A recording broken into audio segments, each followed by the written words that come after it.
eu sou a Lê. E eu sou a Ju. E juntas somos a LJ Psicologia. Tudo bem com vocês? E aí, Ju, hoje a gente veio falar aqui do papel do psicólogo no concurso público. Como assim eu preciso de psicólogo para passar no concurso público? Que história é essa? O que é psicólogo, inclusive, né? Eu acho que a gente tem que iniciar esse nosso papo, esse nosso bate-papo com o que é ser psicólogo, né? Mas muitas vezes a pessoa, quando vai fazer a inscrição lá no concurso público de segurança pública, quer ser policial, pá. A última coisa que ele pensa é que ele precisa de um psicólogo, né? Ou que ele vai cruzar com o psicólogo no meio desse processo, né, Ju? Sim. E o psicólogo, ele é de fundamental importância. Sim. O papel do psicólogo começou lá atrás, ó, já na definição do perfil. Muitas instituições aí da segurança pública, a grande maioria delas a gente vai encontrar isso com vários nomes, como resolução, decreto, portarias, ou aconteceram alguns estudos dentro da instituição em que se definiu quais são as principais características necessárias para exercer a função de policial e quais as características que são incompatíveis com essa função. E quem fez esse estudo, quem avaliou que tipo de comportamento era mais compatível com a função, com certeza foi um psicólogo. Então começou ali, ó, bem antes do que você pode imaginar. Sim, e é fundamental esse trabalho. A pessoa certa no lugar certo, né? É esse o desejo. Esse conceito de pessoa certa no lugar certo, ele já acontece até nas organizações, né? Nas grandes empresas bem-sucedidas, elas atribuem aos funcionários bem colocados o seu sucesso, e dentro da polícia não é diferente. Se a gente coloca a pessoa que não tem um comportamento compatível ou não desenvolveu esse comportamento, a gente vai falar muito sobre essa questão do desenvolvimento, você deixa o resultado, né, aquele serviço de segurança pública, como que eu posso falar, Ju? Desguarnecido, né? Você deixa uma ferida ali aberta. Então a pessoa não é só exercer a função de policial, ela tem que ser policial como um todo. Né? Eu gosto de falar muito com os meus candidatos assim, vira e mexe a gente atende pessoas que são filhos de militares, filhas de militares, e o militarismo é um modo de viver a vida. Muitas vezes o militar, ele leva aquela forma de exercer a sua função para dentro de casa. A Ju é filha de militar, sabe disso, né, Ju? A dinâmica que ele aprendeu no seu dia a dia, né, no aspecto laboral, ele traz para casa. Então, o filho de militar geralmente chega aqui e fala assim: eu quero ser militar porque eu fui criado na disciplina e na hierarquia. E eu sempre pergunto para ele assim: então me conta, seu pai já reformou? Aí ele fala assim: já. Que horas que ele acorda?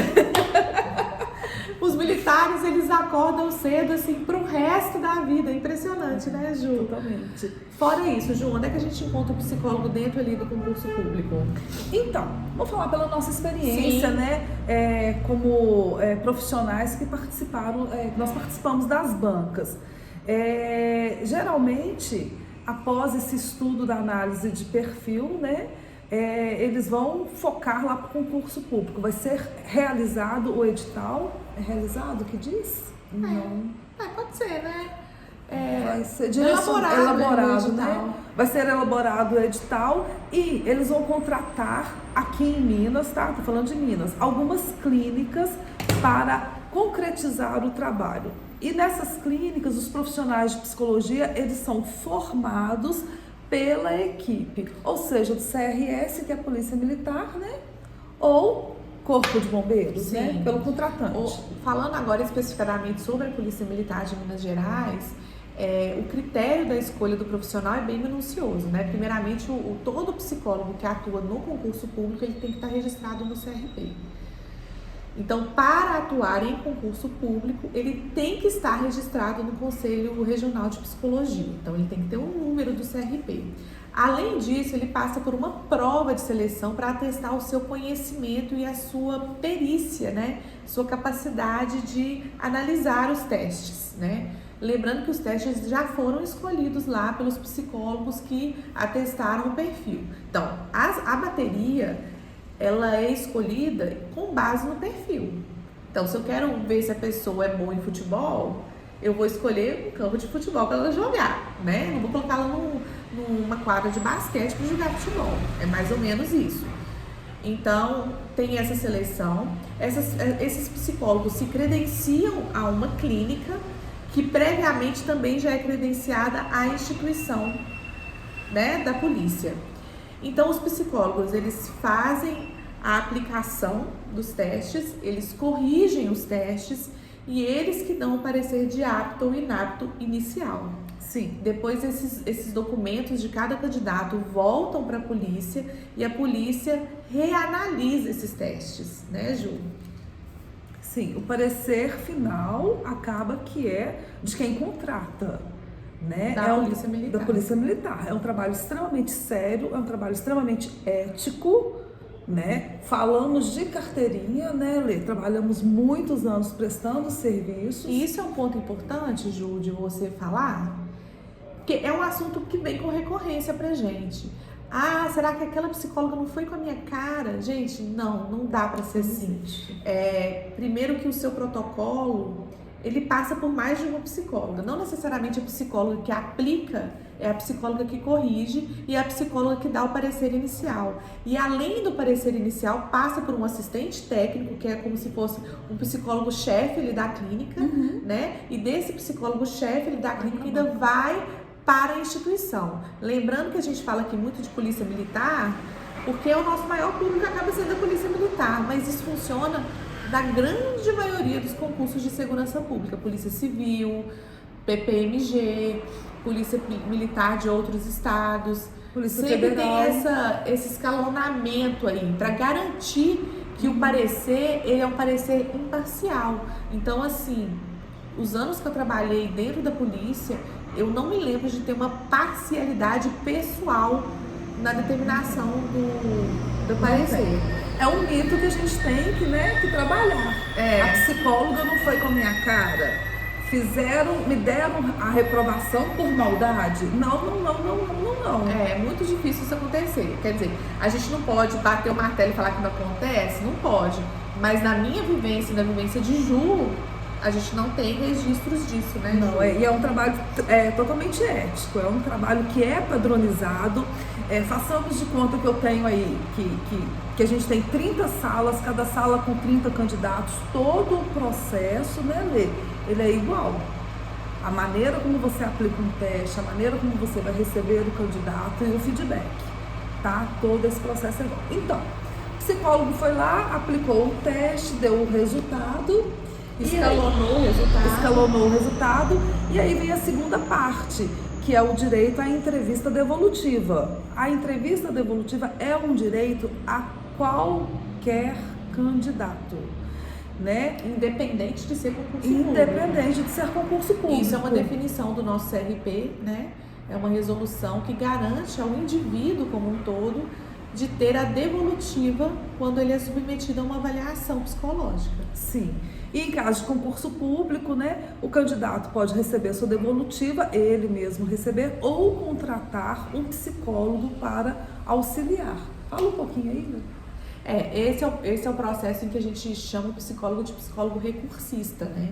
Que é o psicólogo que vai verificar se aquele resultado realmente está espelhando a produção do candidato nos testes. Então, a gente vai avaliar se houve algum erro de aplicação, de correção, de interpretação, se houve alguma falha, né? Ou não, né? Pode ser que a gente chegue lá e realmente aquele resultado é o espelho daquilo que está no teste, né? E aí, a partir disso, a gente tem direito de elaborar um recurso administrativo que vai ser apreciado por uma banca de psicólogos, né, dentro da Polícia Militar, né, ou da instituição definida lá, pré-definida no edital, né? Eles falam lá como a banca é constituída, como quem vai avaliar, e depois disso eles têm um parecer. Ou seja, entre você e o seu sonho de ser policial, tem um tanto de psicólogo ali no meio. Aí eu vou fazer uma pergunta que muitos candidatos me fazem. Vou direcionar para a Letícia, tá? Mas, ô Letícia, contratar um psicólogo para fazer essa entrevista devolutiva é jogar dinheiro fora, né? Pois é. Eu falo o seguinte, que é muito importante para o candidato, para qualquer pessoa, entender o que aconteceu, né? Por que ele foi contraindicado. Como é que vamos pensar aqui, que eu vou fazer um bolo. E aí, no final das contas, o meu bolo solou. Não deu ruim o bolo. Por quê? Se eu não souber o porquê, como é que eu vou poder fazer um bolo bom depois? Como é que eu vou saber que ingrediente faltou? Se eu tinha que ter batido mais, se eu tinha que ter colocado um ovo a mais, se eu tinha que ter colocado uma pitadinha de sal ou um pouquinho mais de fermento. Se eu não sei aonde está a minha falha, como eu vou poder mudar o resultado daquilo? Então, independente do recurso administrativo ser positivo, ter uma resposta positiva ou negativa, antes disso é importante você saber qual é a pedra no seu caminho que está te dificultando de chegar no seu objetivo. Então, é muito importante, em primeiro lugar, saber por que foi contraindicado. Tem que saber, né? E em segundo lugar, é que todo processo que envolve pessoas é passível de erros. Todo mundo erra. Você erra, eu erro, o Ju erra. E as tantas outras psicólogas envolvidas no processo também podem errar. E aí, é injusto você não chegar ao seu ponto de chegada, né? Ponto de chegada por conta de um erro de alguém, quem quer que seja. Então, até esse processo de abertura de vista é uma tentativa de que o processo aconteça sem erros, né? Então, é muito importante. Quando você vai sozinho, você não tem a técnica para entender se houve algum erro, né? O conhecimento técnico, porque é uma coisa que a gente discute muito aqui com os nossos clientes, com os nossos amigos. O recurso administrativo, ele vai te dar a opção de se conhecer, de trabalhar aquela dificuldade para um novo processo, para um novo recurso, e você também pode ser deferido, o seu processo pode ser deferido. Pode. Né? A gente vai falar um pouquinho sobre isso mais pra frente. Isso. Eu brinco com os meus clientes que recurso administrativo não é uma porta aberta. Ele não é nem uma janela aberta, ele é a fresta de uma janela aberta. Então, assim, é difícil? Mas não é impossível. Corre lá no nosso Insta, a gente tem um tanto de depoimento de pessoas que conseguiram deferimento em recurso administrativo. Eu não desisto dos meus sonhos sem tentar. Eu espero também que vocês não desistam de vocês. E esse campo, né, esse aspecto aí que envolve o recurso administrativo tá dentro disso, né? Sim. A gente só desiste quando acaba. E o não acaba no primeiro inapto. Não acaba. Então, aí vamos lá. Passei pelo psicólogo para fazer a avaliação psicológica, fui inapto, então veio o psicólogo recursista, né? E depois, o que eu faço? O meu processo foi indeferido. Qual é o novo processo? Qual é o novo procedimento? Vou barrar mais alguma vez com o psicólogo? Sim. Caso você entre com uma ação judicial, o seu teste vai para o advogado vai... Quando você entra na justiça para reverter o parecer de inapto, o recurso administrativo ele tem um papel primordial, porque é a partir dele que o advogado vai elaborar a peça, né? A partir do recurso administrativo que ele vai encontrar mérito na ação dele. Então, para questionar, você tem que apresentar um motivo de questionamento. Ninguém questiona porque sim, né? Você tem que questionar porque houveram erros, porque houve uma interpretação ou porque a aplicação foi feita da maneira incorreta. Então, você tem que ter um mérito naquela ação. Então, esse recurso administrativo vai te servir como peça principal para o processo judicial.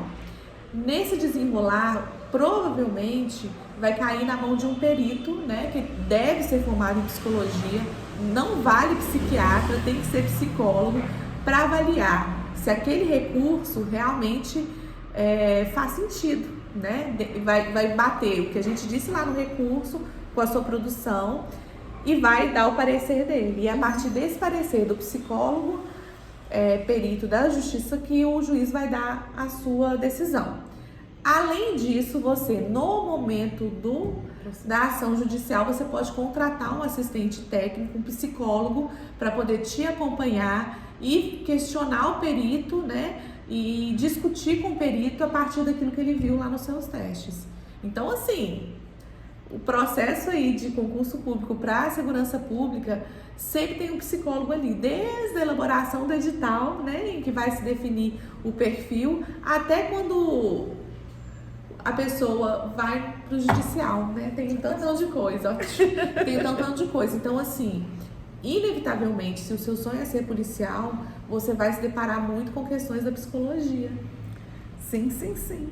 Entrou para a academia, está fazendo seu curso de formação, de novo vai encontrar com mais psicólogos. Sim, vai mesmo, porque eles fazem parte ali do cronograma do curso, né, Ju?